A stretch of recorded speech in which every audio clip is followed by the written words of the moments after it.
নাগরিক পার্টির সংগ্রামী আহ্বায়ক জুলাই অভ্যুত্থানের মহানায়ক এক দফার ঘোষক নাহিদ ইসলাম বলছে,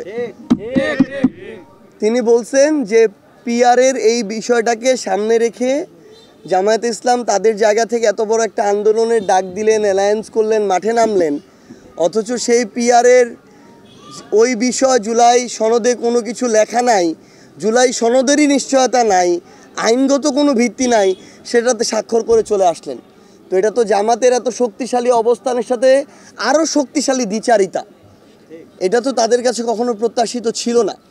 সো আমরা আমাদের জায়গা থেকে রাজনৈতিক দলগুলোর কাছে, যাদের কাছে মানুষ অনেক আশা করে, তাদের কাছে এমন কথাটাই প্রত্যাশা করি যেটার উপরে তারা অটল থাকতে পারবেন। আমরা আশা করি তাহলে আগামীর বাংলাদেশ পুনর্গঠনে সকল রাজনৈতিক দলের উপরে বাংলাদেশের মানুষের আস্থাটা থাকবে, এইটুকুই।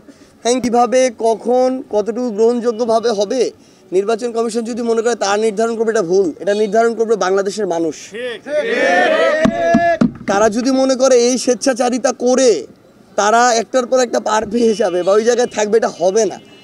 এই মানুষ এখনও জুলাই অভ্যুত্থানের এই কথাটা শুনলে তাদের শরীর শিউরে ওঠে।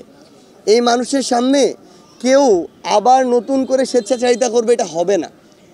আমরা মনে করছি যদি জুলাই সনদের আইনগত ভিত্তিটা দেয়া হয়, বাস্তবায়নের নিশ্চয়তা পাওয়া যায়, বিচারিক প্রক্রিয়াগুলো সুস্পষ্টভাবে দৃশ্যমান হয় এবং চলতে থাকে, পাশাপাশি নির্বাচন কমিশন স্বাধীনভাবে কাজ করে ফেব্রুয়ারির মধ্যে সমান্তরালভাবে এই কাজগুলো এগিয়ে নিতে পারে, তাহলে হবে, সমস্যা নেই।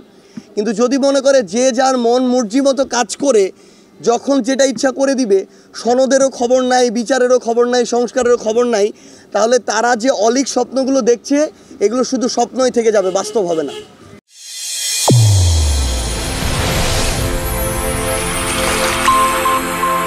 চ্যানেল A1 হৃদয়ের স্পন্দন।